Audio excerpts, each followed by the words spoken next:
It seems a little risky to bring up anything about romantic relationship conflict so close to Valentine's Day. But that's exactly what we're gonna do.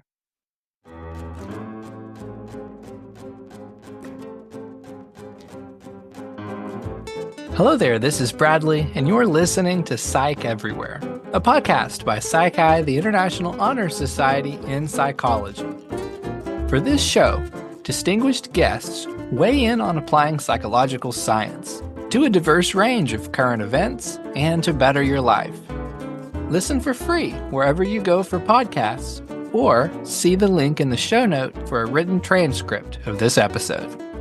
This episode was made possible through a special Psychi sponsorship with CSPP Alliant International University. If you'd like to learn about graduate programs at CSPP, be sure to check out the link in the show notes for this episode. Today we're diving into a topic that all of us face at some point or other: romantic relationship conflicts. Have you ever found yourself wondering if your relationship is struggling? Maybe a bit too much. Or maybe you're not quite sure how to go about bringing up an uncomfortable subject with your partner. Well, you're in the right place. For this episode, I'm excited to introduce Dr. Tammy Zacchilli from St. Leo University in Florida. Related to Psychi, Dr. Zacchilli has been a Psychi chapter advisor since 2010. She's an associate editor for Psychi Journal of Psychological Research, and I've been fortunate to be able to work with her on that for a number of years. And she's currently the Psychi's Southeastern Regional Vice President. Tammy is an expert in romantic conflicts, and she's the brilliant mind behind the Romantic Partner Conflict Scale.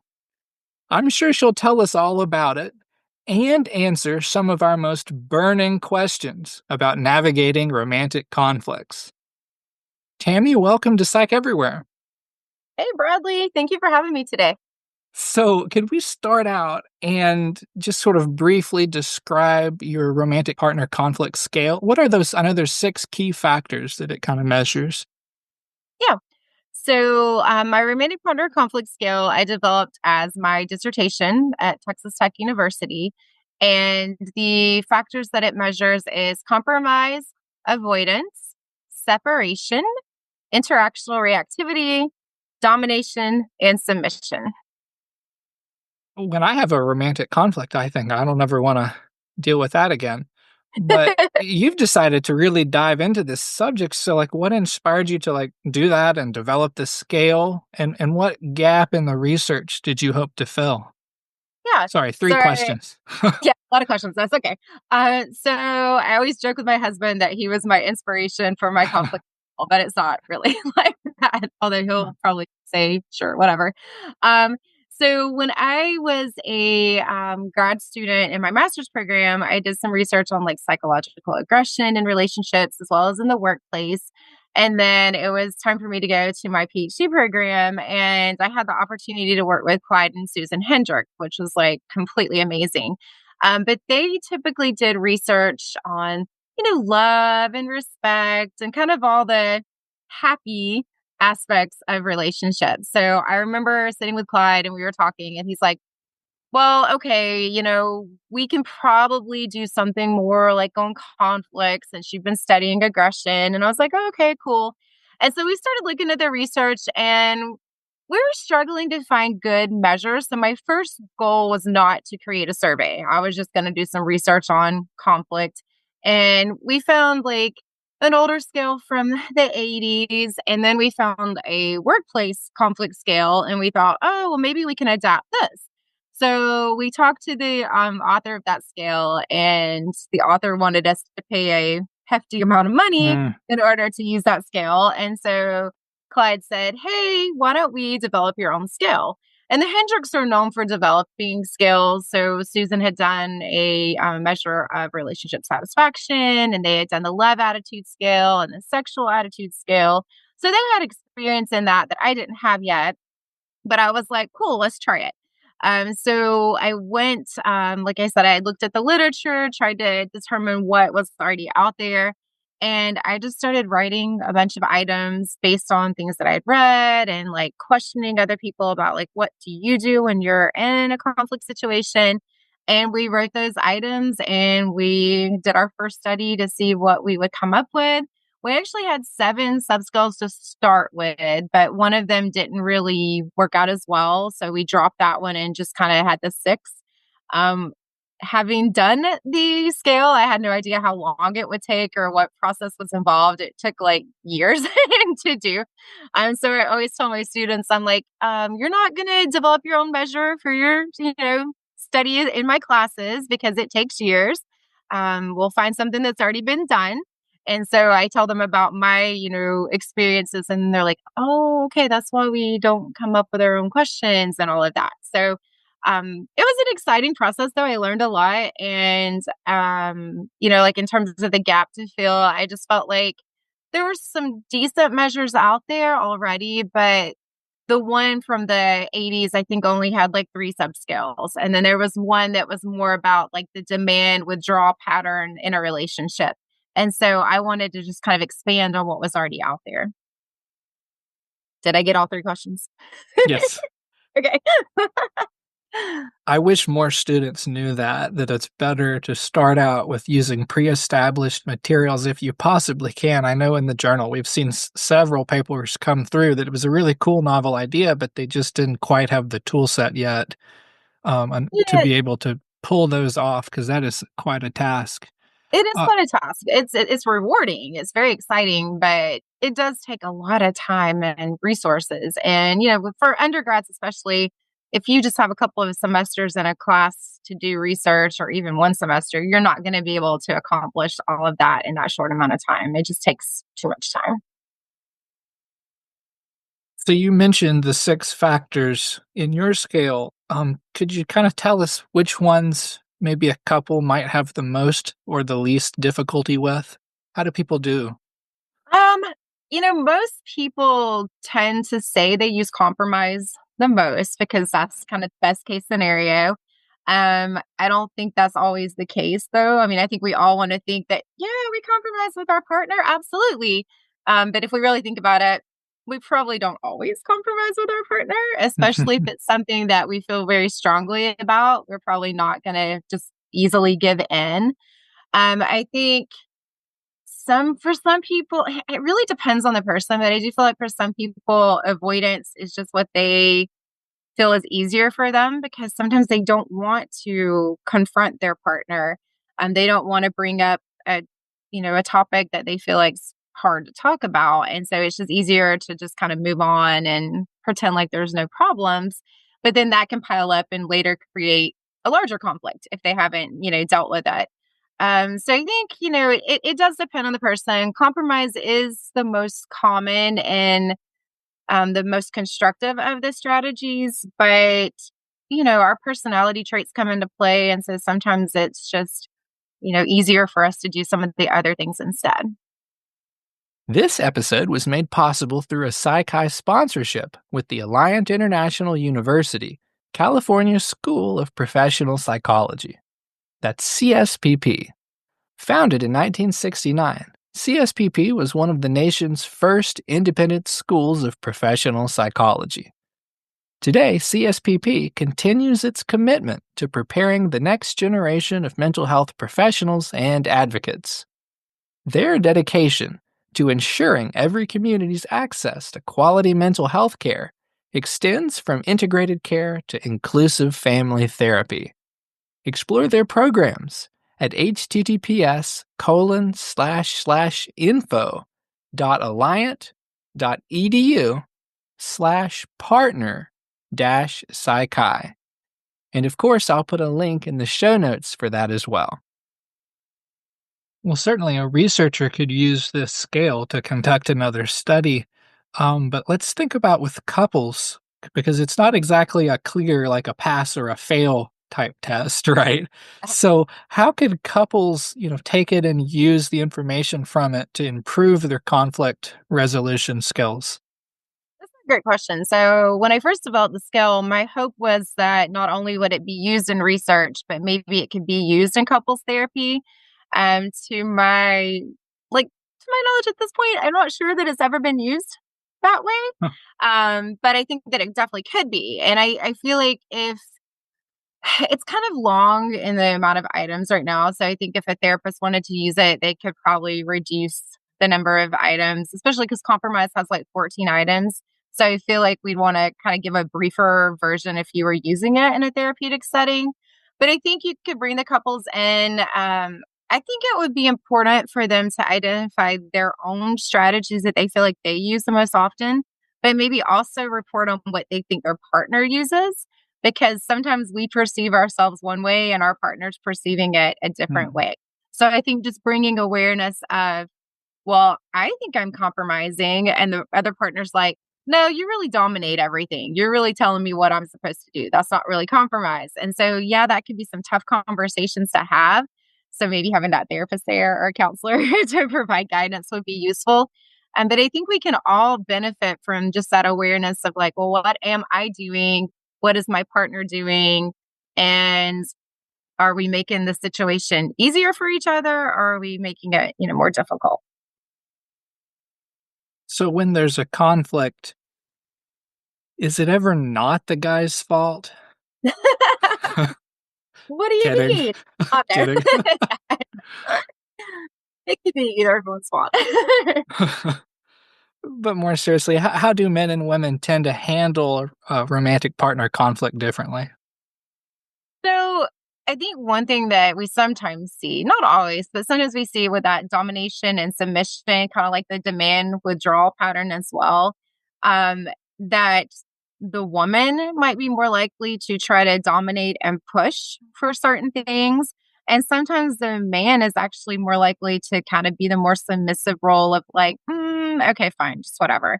Because sometimes it's just easier, but I would say in other situations, we might see it the opposite. And I think that just, again, depends on the personality traits of the partners. Because, you know, sometimes one partner is just more, dominant, maybe more assertive and things like that. But often, we do find even with the demand withdrawal pattern that the woman demands and the man might withdraw. So that's just something that we sometimes find in the research. In your research, what have you found to be the most effective strategies for managing conflict in a relationship? So definitely compromise is the most constructive. Like it's going to lead to more benefits. I think the hard thing with compromise though is that we hear compromise and we think, oh, it's like this middle ground and we're both going to be equally happy. And it doesn't necessarily mean that, because there's still going to be the chance that one of us might have to step back a little bit and give a little bit in that compromise situation.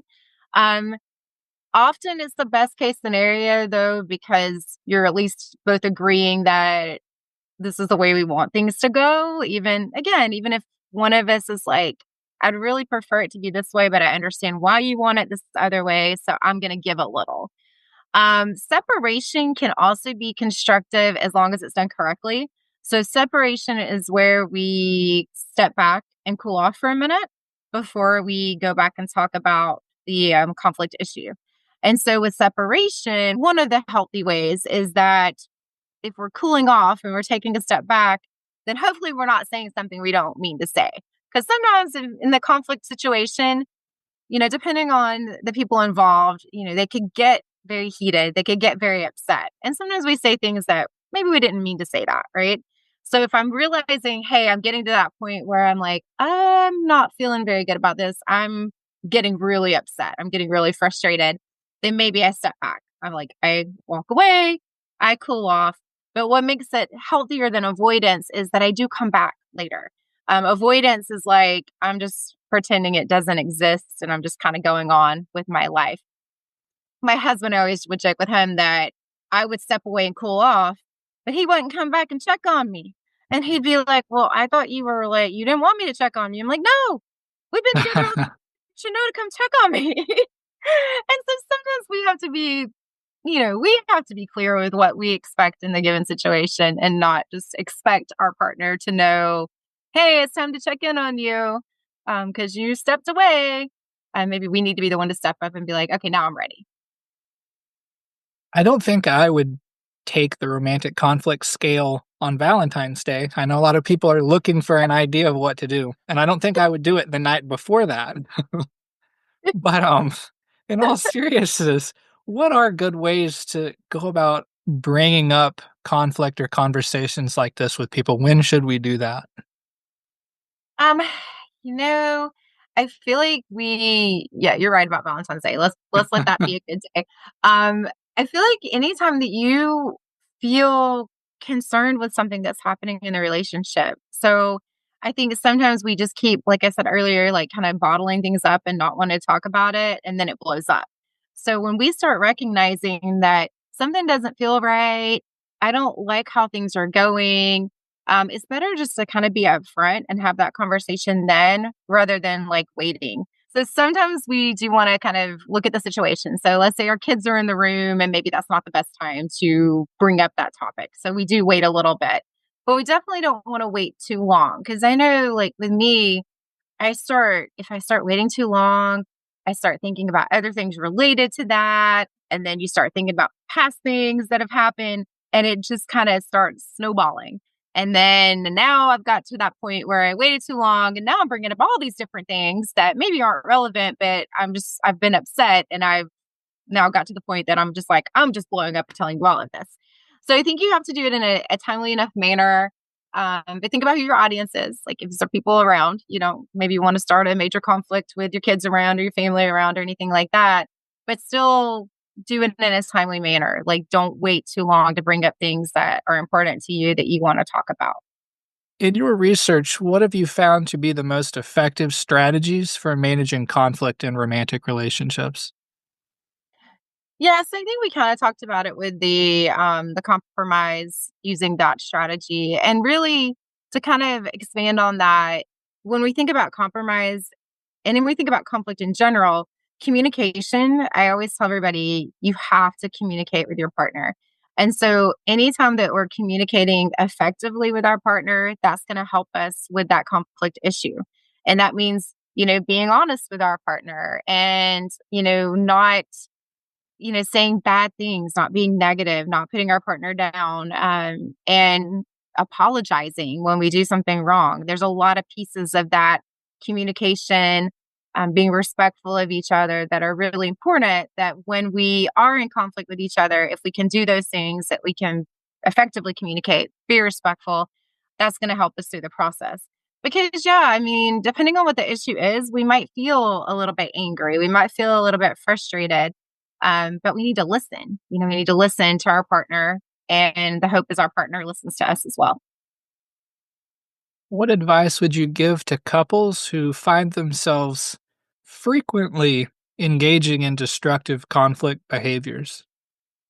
So that's a good question. And I like your word frequently because I tell people all the time that we can have frequent conflicts. We may have an argument every day, but how we handle the conflict is the important part. So we could have those conflicts every day, but we're like communicating about it, we're compromising. And so we're going to probably be okay. But if we're having conflict every single day and it's these destructive strategies, then that's going to cause more problems down the road. And so the destructive conflict strategies like, avoidance, that's destructive because we're not dealing with it. The domination, like you're expecting the partner to do what you want all the time, that becomes problematic, as does submission. Because if you're submitting to your partner every time, then are you happy in the relationship? You're probably not getting what you want out of the relationship. So I think awareness first of like what conflict strategies am I using? Are we getting really loud? Are we having these heated arguments? Are we having people look at us like, why are you, yelling at each other? What's going on? Recognizing those things. And, sometimes it takes being in a counseling setting where people are, the counselor is providing feedback saying, hey, like, what's going on in this relationship? Because sometimes we just don't realize, I'm not yelling. What do you mean? That's not yelling. And the other person's going, that's definitely yelling. You're definitely yelling at me. So perceptions play a big role in that, just being aware, and being willing to work on your relationship. Like if you have frequent conflict and you're not using healthy strategies, are you both willing to work on that? Because I think a lot of times we give up on relationships because we think it's too hard.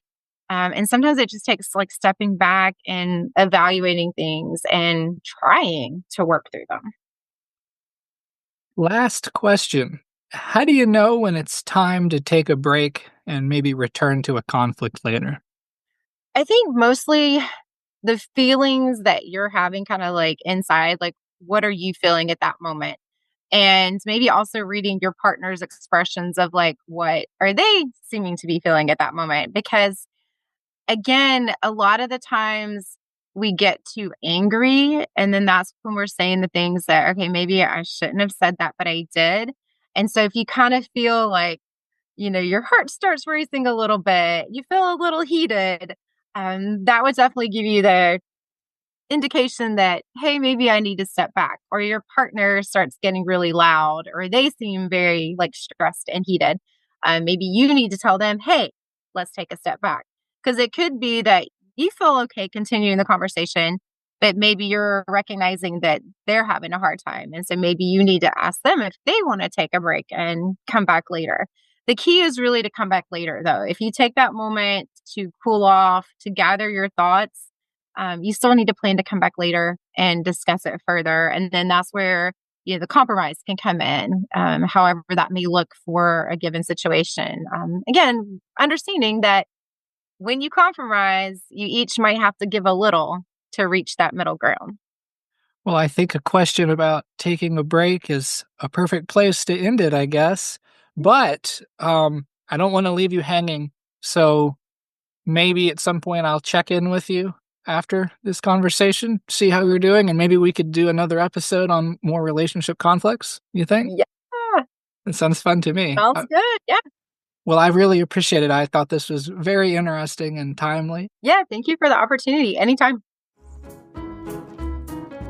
Thanks for listening to another episode of Psych Everywhere. Did you know that PsychI is also seeking to increase its support for future generations of mental health advocates? We're currently raising funds for the Christian Ladd Hall Scholarship for Mental Health Advocacy. Christian Ladd Hall was a young man whose life was impacted by bipolar disorder 2. To honor Christian, this scholarship will annually support one undergraduate or graduate student seeking a career in mental health advocacy. Once fully endowed, a yearly recipient will receive $3,000 and can request an additional $1,000 to create and offer a mental health event in their community. To learn more or donate to this scholarship, please visit the link in the show notes. If you haven't already subscribed to Psych Everywhere, go ahead and follow us wherever you go for podcasts. Tell a friend or a colleague about the show. Word of mouth is a huge help, so share what you learned at the dinner table or in your classes. You can also follow us on X at PsychI Podcast and leave a review at Apple Podcasts. You'll absolutely make my day, and more importantly, you'll be helping us to get Psych everywhere. Okay, that's all for now. I'll connect with you again soon. Copyright 2025, PsychI, the International Honor Society in Psychology. All rights reserved.